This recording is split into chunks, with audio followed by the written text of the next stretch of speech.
السلام علیکم ورحمۃ اللہ وبرکاتہ۔ الحمدللہ، کتاب نور الایضاح سے ایک نئے درس کے ساتھ میں آپ کے سامنے حاضر ہو رہا ہوں۔ عبارت میں پڑھتا ہوں، ملاحظہ فرمائیں۔ فصل فی احکام الوضوء، یعنی یہ فصل وضو کے احکام کے بارے میں ہے۔ پہلے تو یاد رکھیے آپ کہ وضو پڑھنا ہے واو کے ضمہ کے ساتھ۔ واو کے ضمہ کے ساتھ وضو، اس کا معنی ہوتا ہے پاکیزہ اور خوبصورت ہونا، واو کے ضمہ کے ساتھ۔ اور اصطلاح میں وضو جو ہے اعضائے ثلاثہ کے دھونے اور سر کے مسح کرنے کا نام ہے۔ تو وضو پڑھیں گے واو کے ضمہ کے ساتھ، اور اگر واو کے فتح کے ساتھ آپ وضو پڑھتے ہیں تو وضو واو کے فتح کے ساتھ اس پانی کو کہتے ہیں جو وضو کے لیے مہیا کیا گیا ہو۔ اس لیے جب بھی آپ بولیں کہ تو واو کے ضمہ کے ساتھ بولیں وضو۔ اب دیکھیں، ارکان الوضوء اربعۃ وہی فرائضہ الاول غسل الوجہ۔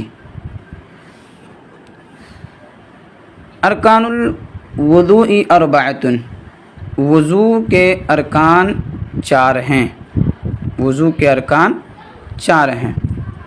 یہاں کچھ باتیں اور بھی آپ سمجھ لیجئے۔ دیکھیے، وضو کے ارکان چار ہیں۔ مصنف علیہ الرحمٰن نے یہ فرمایا، ارکان یہ رکن کی جمع ہے، اور رکن کا لغوی معنی ہوتا ہے جانب قوی، اور اصطلاح میں وہ اجزاء جن سے حقیقت مرکب ہوتی ہے اسے ارکان رکن کہتے ہیں۔ چونکہ اعضائے ثلاثہ کے دھونے اور سر کا مسح کرنے سے وضو کی حقیقت ترتیب دی گئی، ٹھیک۔ اعضائے ثلاثہ کے دھونے اور سر کا مسح کرنے سے وضو کی حقیقت مرکب ہوئی، وضو کی حقیقت ترتیب دی گئی، اس لیے یہ کیا ہوئے، وضو کے ارکان ہوئے، اعضائے ثلاثہ اور سر کا مسح کرنا۔ اور وضو کے ارکان کو ہی وضو کے فرائض کہتے ہیں، یعنی یہی ارکان ہے، یہی فرائض ہیں۔ اور یاد رکھیے، فرائض فرض کی جمع ہے، اور فرض کی دو قسم ہے، فرض قطعی اور ظنی۔ فرض قطعی وہ ہوتا ہے جو ایسی دلیل قطعی سے ثابت ہو جس میں کوئی شبہ نہ ہو، جیسے آیات قرآنیہ اور احادیث متواترہ۔ یہ فرض قطعی ہے جو ایسی دلیل قطعی سے ثابت ہو جس میں کوئی شبہ نہ ہو، جیسے آیات قرآنیہ ہے اور احادیث متواترہ ہے۔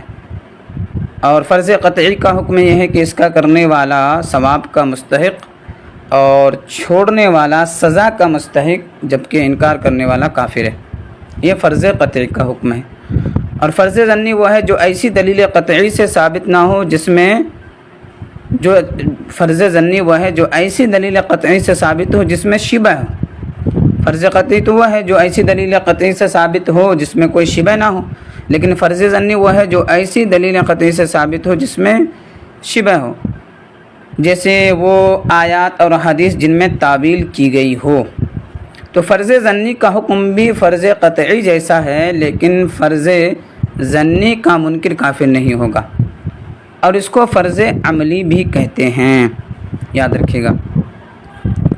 اور پھر فرض کی دو قسمیں ہیں، ایک فرض عین، دوسرا فرض کفایہ۔ فرض عین آپ جانتے ہیں، فرض عین وہ ہے جس کا ادا کرنا ہر ایک کے لیے ضروری ہے، جیسے نماز، اس کا ادا کرنا ہر ایک کے لیے ضروری ہے۔ اور فرض کفایہ وہ ہے کہ جس کا ادا کرنا ہر ایک کے لیے ضروری تو ہو، لیکن اگر کچھ لوگ ادا کر لیں تو سب کی طرف سے وہ ادا ہو جائے، کافی ہو جائے، اور اگر سب نے ترک کر دیا تو سب گنہگار ہوں گے، جیسے نماز جنازہ، ٹھیک۔ تو بہرحال عبارت دیکھیے، ارکان الوضوء اربعۃ، وضو کے ارکان چار ہیں، وہی فرائضہ، اور وہی اس کے کیا ہیں، فرائض ہیں، یعنی جو وضو کے ارکان ہیں چار وہی فرائض ہیں۔ اور میں نے آپ کو بتایا فرائض فرض کی جمع، اس کی دو قسمیں میں نے اور پھر فرض کی مزید 2 قسم میں، فرض عین، فرض کفایہ. تو یہی اس کے فرائض ہیں. الاول، پہلا فرض کیا ہے؟ غسل الوجہ، چہرے کا دھونا. پہلا فرض چہرے کا دھونا ہے. اب چہرے کی حد کیا ہے؟ کہاں سے کہاں تک دھونا ہے؟ چہرے کی حد کیا ہے تو بتا رہے ہیں وَحَدُّهُ طُولًا مِن مَبْدَئِ سَطْحِ الْجَبْهَةِ إِلَى أَسْفَلِ الذَّقَنِ. اور چہرے کے حد کی لمبائی کے لحاظ سے پیشانی کے سطح کے شروع ہونے کی جگہ سے الی اسفل الذقن، تھوڑی کے نیچے تک. چہرے کی حد لمبائی کے لحاظ سے پیشانی کے سطح کے شروع ہونے کی جگہ سے کہاں تک؟ تھوڑی کے نیچے تک. وَحَدُّهُ عَرْضًا، اور اس کی حد چوڑائی کے لحاظ سے ما بین شحمتي الاذنین، اور اس کی حد چوڑائی کے لحاظ سے وہ تمام حصہ ہے جو 2 کانوں کی لو کے درمیان ہے. وہ تمام حصہ ہے بین شحمتي الاذنین، جو 2 کانوں کے لو کے درمیان ہے. کہنے کا مطلب یہ ہے کہ وضو میں 4 فرض ہیں. پہلا فرض پورے چہرے کا ایک بار دھونا ہے. اور چہرے کی حد کیا ہے؟ لمبائی میں ابتدائی پیشانی سے، یعنی جہاں سے عادتاً بال اگتے ہیں وہاں سے تھوڑی کے نیچے تک، اور چوڑائی میں ایک کان کے لو سے دوسرے کان کے لو تک ہے. اسی بات کو مصنف علیہ الرحمٰن نے بیان فرمایا کہ وَحَدُّهُ طُولًا مِن مَبْدَئِ سَطْحِ الْجَبْهَةِ إِلَى أَسْفَلِ الذَّقَنِ. اور چہرے کی حد لمبائی کے لحاظ سے پیشانی کے سطح کے شروع ہونے کی جگہ سے تھوڑی کے نیچے تک. وحدہ، اور اس کی چوڑائی، اس کی حد اردن، چوڑائی کے لحاظ سے ما بینہ، وہ تمام حصہ ہے شحمتي الاذنین، جو 2 کانوں کے لو کے درمیان ہے، یعنی ایک کان کے لو سے دوسرے کان کے لو تک. والثانی، دوسرا فرض غسل یدیہ مع مرفقیہ، دونوں ہاتھ کا دھونا، مرفقیہ، اپنی دونوں کوہنیوں سمیت. دونوں ہاتھ کا دھونا دونوں کوہنیوں سمیت، یہ دوسرا فرض ہے. دونوں ہاتھوں کو کوہنیوں سمیت دھونا. والثالث، اور تیسرا غسل رجلیہ مع کعبیہ. اور تیسرا فرض کیا ہے؟ غسل رجلیہ مع کعبیہ، اپنے دونوں پاؤں کو اپنے دونوں ٹخنوں سمیت دھونا ہے. تیسرا فرض غسل رجلیہ، اپنے دونوں پیر کو دھونا، مع کعبیہ، اپنے دونوں ٹخنوں سمیت، یہ تیسرا فرض ہے. والرابع مسح ربع راسہ، اور چوتھا فرض کیا ہے تو اپنے چوتھائی سر کا مسح کرنا ہے. مسح کرنا، ربع راسہ، اپنے چوتھائی سر کا مسح کرنا. تو یہ وضو کے 4 فرض ہیں. پہلا فرض پورے چہرے کا ایک بار دھونا، دوسرا فرض دونوں ہاتھ کوہنیوں سمیت دھونا، تیسرا فرض جو ہے دونوں پیر جو ہے ٹخنوں سمیت دھونا، اور چوتھا فرض چوتھائی سر کا مسح کرنا ہے. دیکھیے یہاں پر لفظ آیا غسل، غسل یدیہ مع مرفقیہ. تو ایک ہے غسل، ایک ہے غسل، اور ایک ہے غسل. غسل غین کے فتح کے ساتھ مصدر، اس کا معنی ہوتا ہے دھونا، اور غین کے ضمہ کے ساتھ غسل آپ جانتے ہیں، اور غین کے کسرہ کے ساتھ بھی ہے غسل. اور غین کے کسرہ کے ساتھ اس چیز کا نام ہے جس سے دھویا جائے، جیسے صابن، تو صابن کو غسل کہیں گے. غین کے کسرہ کے ساتھ غسل، غین کے فتح کے ساتھ غسل، دھونا اس کا معنی ہے، لیکن غین کے کسرہ کے ساتھ غسل تو یہ وہ چیز جس سے دھویا جائے، جیسے صابن ہے. اور دیکھیے وضو میں اعضائے ثلاثہ کو دھونا ہے، یعنی پورے چہرے کو دھونا ہے، دونوں ہاتھ کوہنیوں سمیت دھونا ہے، دونوں پیر ٹخنوں سمیت دھونا ہے. تو دھونے کا مطلب کیا ہے؟ غسل کا مطلب کیا ہے؟ تو غسل کا مطلب یہ ہے کہ انسان کے عضو کے ہر حصہ پر کم سے کم 2 بوند پانی بہہ جائے.